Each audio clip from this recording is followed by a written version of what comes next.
This seminar is being hosted by UKRI and the National Coordinating Centre for Public Engagement. And we are delighted to welcome those people who are in the room with us, but also all the online delegates who, between you, have so much experience and knowledge both of community-based research, or you're at the point at which you're really trying to learn about it because you really want to embody it in the practices of your organisation. The NCCPE has been around for a number of years, and we are really passionate about embedding community and public engagement at the heart of how universities and research organisations do that work. And I have the privilege of being one of the co-directors of the NCCPE, and I'm joined here today by several of my colleagues from the centre. So do look out for us. We'd love to chat to you after the event. Today, we're going to be reflecting on community-based research. In the last 4 or 5 years, universities have got really interested in how might we enact better relationships with our local communities, and what does that look like?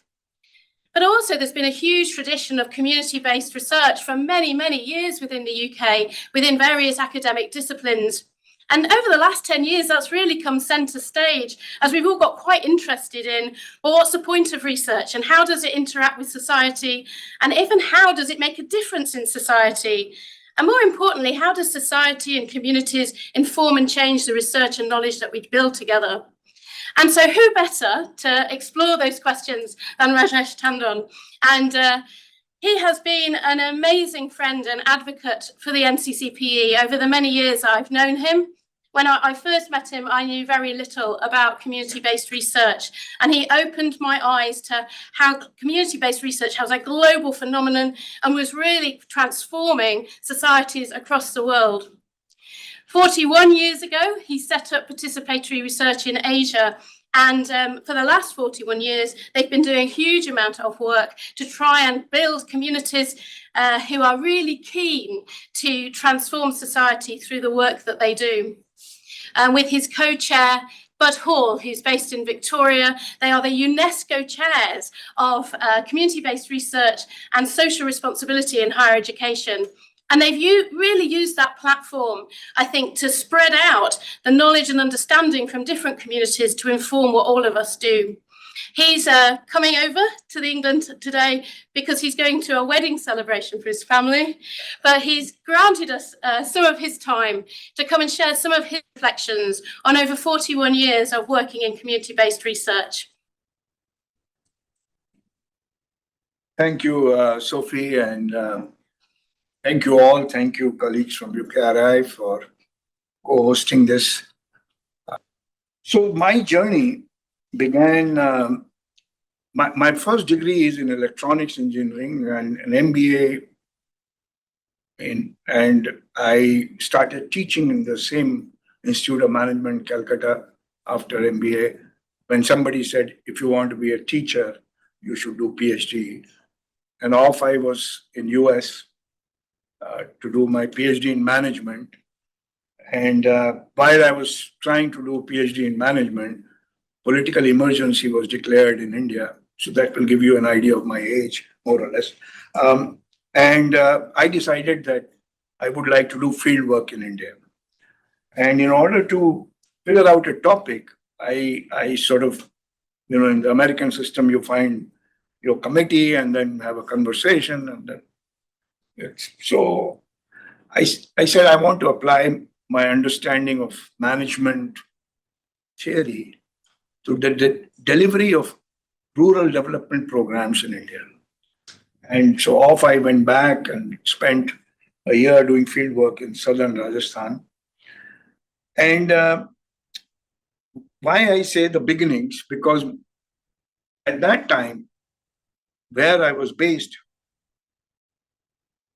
in 500 kilometers of that place, I must have been most formally qualified person. But that 1 year taught me serious disconnect between formal degree and knowledge and use. There are many things I didn't know, and many things I found those semi-literate farmers know. It began to bother me till I found similarly frustrated colleagues which became the International Network on Participatory Research. Colleagues like Badhal and some colleagues in Bangladesh, Philippines. Basically, the question that, so International Network Participatory Research started in 1978, and it was a connection between people who were asking the question about research, knowledge, who benefits, those kinds of things. The phraseology of participatory research in the early days implied a methodology which had education, action, and knowledge somehow wrapped around. And basically, people told their stories about that. I saw the value of people's own knowledge as a starting point for their empowerment. And so PRIA basically was set up as a non-profit in India doing this work. And the purpose was defined as practice and promote participatory research as empowerment. And we did a number of things. Now, over the years, we all have come across various alphabets. AR for action research. That's the first I heard when I went to School of Management. PR, participatory research. RRA, rapid rural appraisal. PAR, participatory action research. PRA, participatory rural appraisal. I have different alphabets. It is in the order that I described them that they evolved in public discourse. And practitioners and promoters of these came from different contexts. Action research, which I thought was embedded in management theory, was considered revolutionary by Orlando Fosborda in Latin America. And we didn't think it talked about participation. And so the interaction between these proponents in the 80s began to create these various, essentially underlying all of these is a question about knowledge, how it is produced, used. Some even went to the extent of saying how it is abused as well. There is a link about Priya's journey. So in the late 80s, but mostly in the 90s, the part of the networks I was associated with, the practice of these ways of doing research was within the development discourse. So development partners, development funding agencies, DFID being one of them, those ways, they would support undertaking participatory research work in order to sometimes frame a development program, but many a times to do monitoring and evaluation. So I use the phrase recovery through participatory monitoring and evaluation. So many a times a large development program at national level or subnational level, where a set of international agencies were involved, the question of participation in knowledge came from what impact it has had. So from monitoring and evaluation and less so in planning.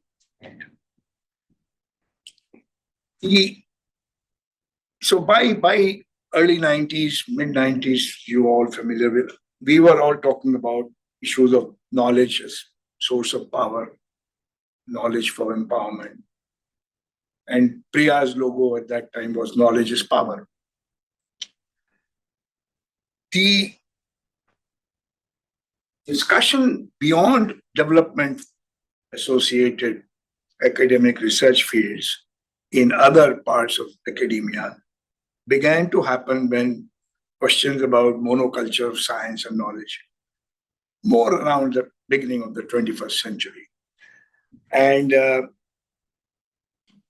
the work that we have begun to do since last 15 years is more about engaging higher education institutions, training of researchers in what way they understand knowledge, in what way they relate to other knowledge producers, if at all.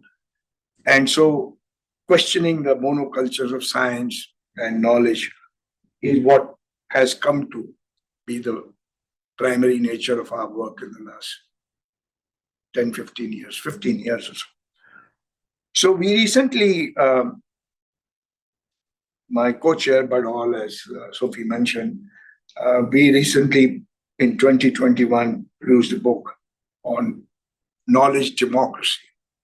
And I would explain in a minute how we have reached this phrase of knowledge democracy and what it implies in this field. And to our pleasant surprise, we got support on this in the last 3-4 years from places like UNESCO, where research and science discussions have been particularly forward-looking. And, many a times UNESCO's first alphabet after UN is E, which is meant to see it as education. But UNESCO also has a very large science network around the world. And so in 2018 onwards, the discussion within UNESCO's around recommendations for open science. And we convened a number of conversations around different regions of the world as to what communities of practitioners were thinking about. Among the scholars, open science meant open access to data.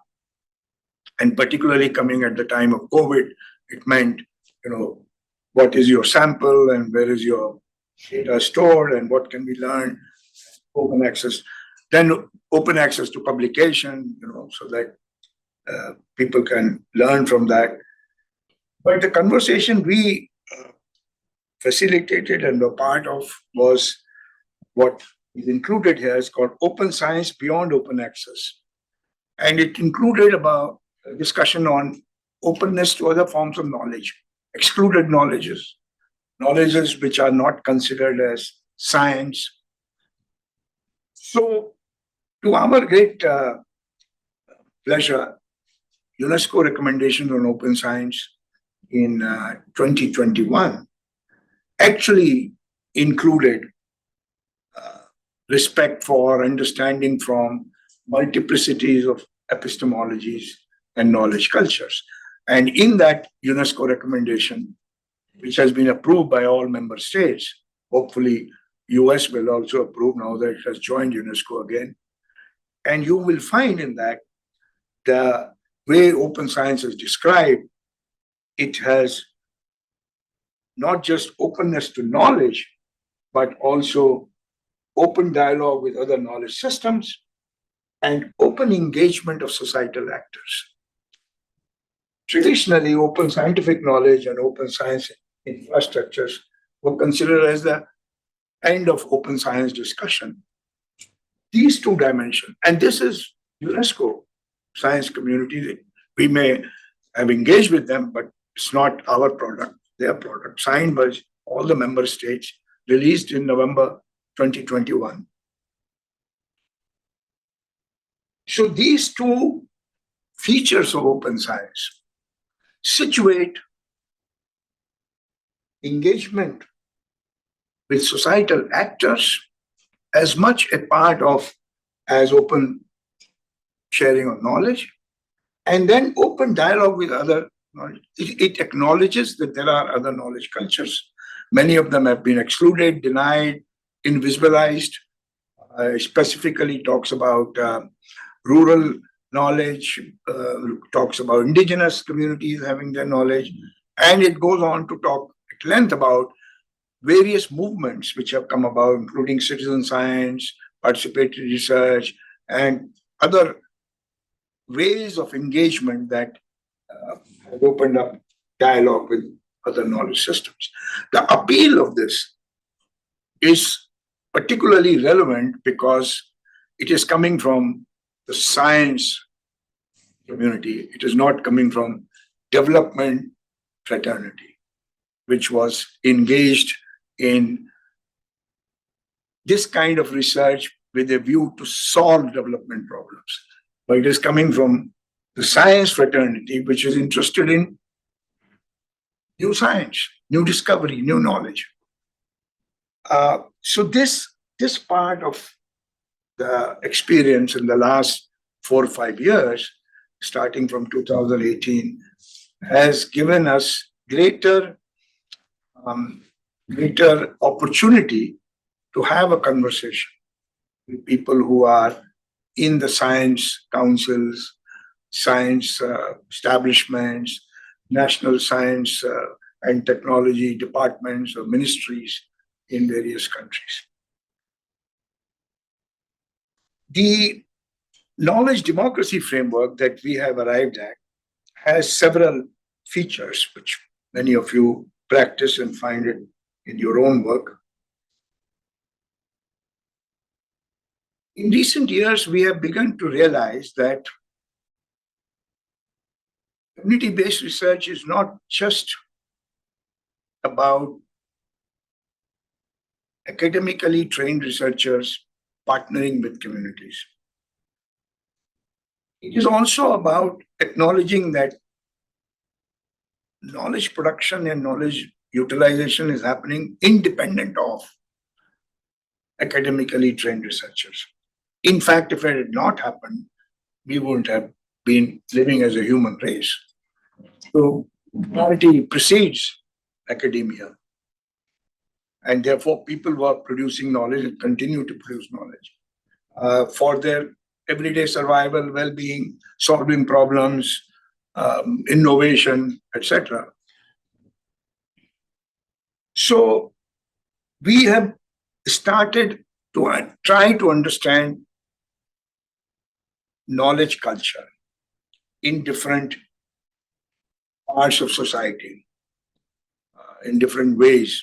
People understand knowledge, they produce, use, validate, store knowledge, and the academic engagement with communities for community-based research mostly continues to be based on an understanding of academic knowledge culture. And what we are approaching at this stage in our own evolution and thinking is, how do we understand and appreciate the ways in which other segments of society who are not coming out of the academia are using, producing, storing knowledge without necessarily calling it as such, because they are not in the business of knowledge. They use knowledge for the business of life.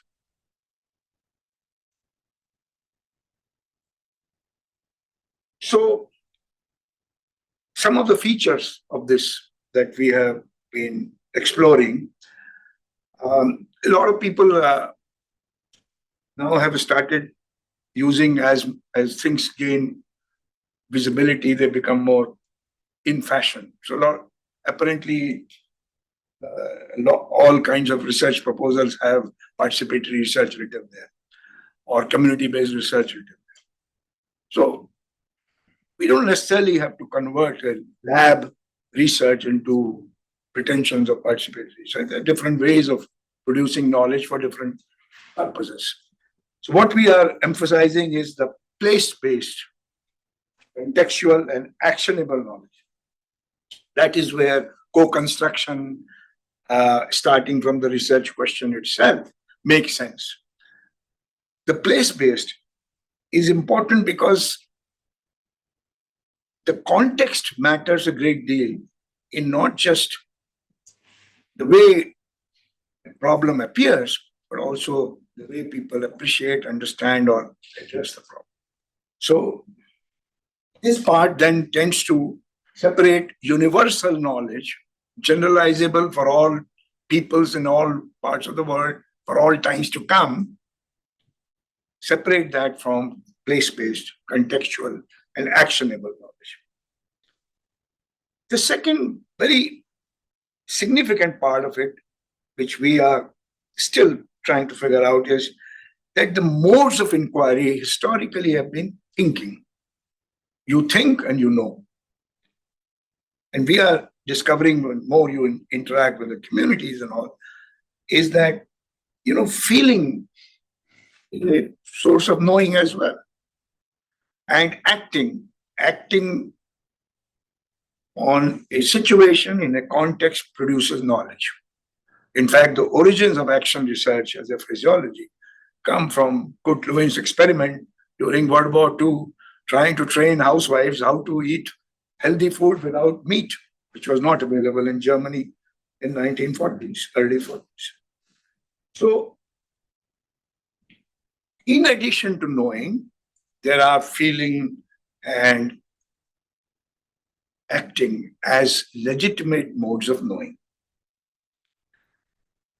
This gets contested because in our own training as a researcher, we are trained to not even recognize our feelings, let alone express them. So it creates a little dissonance when you feel something, but you can't talk about it. So this is a part that creating this tension.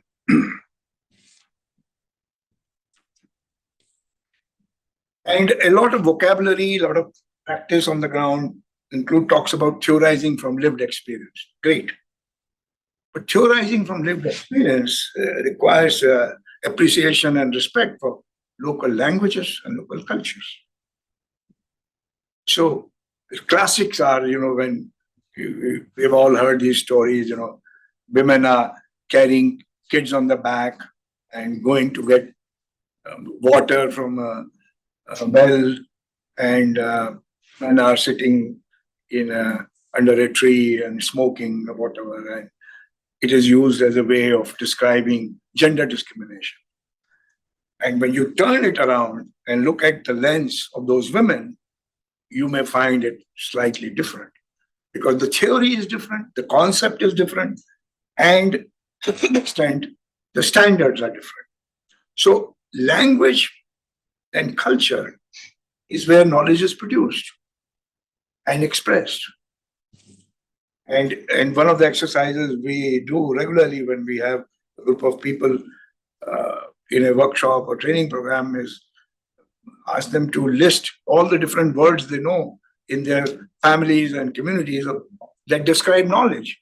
And they themselves are surprised that there are so many different terms and each having slightly different meaning. So the monocultures of knowledge need to be shaken up a bit, but then we have limitations of appreciating others' culture. So basically, theorizing from lived experiences, my theorizing of your experience, it's not collaborative theorizing of lived experience till I develop an appreciation of your culture and your language. Language is a big issue because they embody knowledge. A big challenge at the moment with ethical practice. So the standard one is a protocol, you sign, consent, blah, blah, blah, you start research, you're done with. But when you are engaged with other societal actors, communities, youth, whatever, the engagement has ethical questions all through the process. The very meaning of partnership is an ethical issue. How do you conduct yourself? It's not just a question of how research funding is shared, etc. Those are important. How you conduct yourself, what are your own orientations about that context and culture?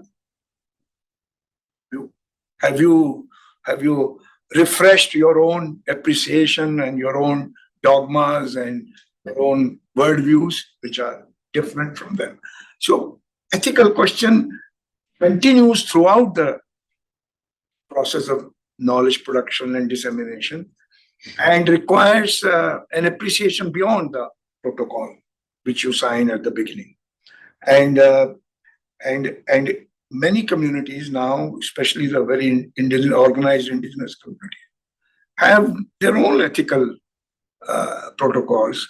And how do we sort of negotiate something which is doable, mutually accommodative in that. The most difficult part in this is the normative standhold worldview that we have. We all use phrases like equality. But there is a theory of equality, yes, economic equality, social equality, etc., inclusion, the big theories. How do you practice it in everyday life?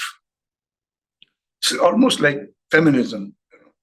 We are all gender equal. How do you practice it in everyday life? And how do you face difficulty in practicing it in everyday life? Because you are two different types of actors. You have gone to the academia, you've been trained as an academic researcher, and the others you are engaging with in a collaborative and inclusive manner are not. There are differences. The differences.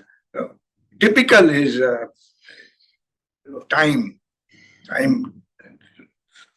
patience. You walk in and people sit down, have a glass of water. So how are your children and all? You are looking at, you have 2 hours of field visit time, and they're asking about my children, or my parents, and my neighbors, and what do you think of the weather these days, etc., etc. You are desperate to get to the point. Are we going to research together? They're building a relationship. And all of us who have done love affairs know it takes time and investment, feelings. All of those things are essential for any partnership, but not acknowledged and certainly not funded, and therefore curtailed. Knowledge mobilization, of course, the argument that we are making is that if I start working with a set of societal actors, local community leaders or local government leaders, and we agree on a research question, they have an interest in disseminating the knowledge in their own way as well. So knowledge mobilization or knowledge dissemination is not something you do linearly at the end of completing the findings. In this methodology, it happens constantly in a circular, iterative manner. I have experience where research moves forward and I'm trying to work with them to analyze. They have started acting on it. They have no patience for me to write it up with them. Yes, they say, oh, good, please publish it. But in the meanwhile, now that these findings have come, I'm going to talk to my counselor and what is going to do to fix the water problem, which we have studied. We can't say, well, hold on, let me finish the findings neatly. So you have to have that inclusion in the design right from the beginning and an understanding that this is bound to happen. Most political leaders like mayors and all in local government don't have time for a public policy brief, which we all prepare. They figure it out. They go ahead and create a policy or a program because they are interested in solving the problem and getting elected again. Some of the publications take 2 terms for an elected official. Books take 10 years to publish. And this time I've had 2 more elections. So let them have that, but be clear that this is going to happen. And therefore, many a times, the research funding proposals seem to be so constructed that they either do not acknowledge these different ways of dissemination or do not support them in whatever it takes. Of course, the most problematic is the ownership question of knowledge. It's not just a question of authorship and the order in which authors are listed. What happens to that knowledge? Who uses it? Who stores it? What do you do later on? And if you do work with small community organizations or community-based organizations, and they use that knowledge to go and demonstrate in front of the local officials. And somebody says, oh, this research has been supported by Rajesh Tandon. Off they come to me and say, why are you supporting this provocative research? Because I have no control over my partners, and their motivation to join the research is not a publication. It is to improve things for them. And if they need to influence those who can make a difference, they will use their own legitimate ways of influencing, including media reports. Many a times, it has surprised me that even before the research is finished, the media dissemination. One of the partners stands up and gives an interview. We have found. We have found. Okay. You can get disturbed and cope with it somehow, but that's the messy reality of this. Nowadays, this social media business, they put it out. And people are asking, give me a report. The report is not ready. Findings are being used. And there's difference between findings and report. Findings are being disseminated. So this is a part of that, challenge, that how do we set it up? Let me just finish with this slide. We began, I was talking earlier, we began a program, Bud and I, because we discovered that by training researchers in this methodology separately from community practitioners, community knowledge workers, we tend to keep the distance. So what we have called knowledge for change is a methodology of bringing academic researchers and community practitioners together to go through a joint learning program to understand how they will do this. And part of that learning is to do a joint field research in that area.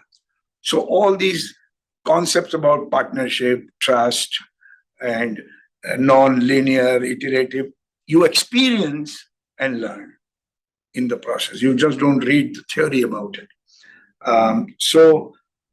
We now have about 9 cohorts of this that we have completed. But going forward, as part of our strategy, we are decentralizing and making sure that there are more such programs available in different regions and different language groups in the Global South particularly. So this is part of that training methodology, which tends to, the only lesson that is difficult, two lessons which are very difficult for us to live with or promote at the moment. One is the unlearning part in the professionally trained researchers. Unlearning meaning that knowledge resides outside academia. As simple as that. No, it only resides in academia. That's what I've been trained in.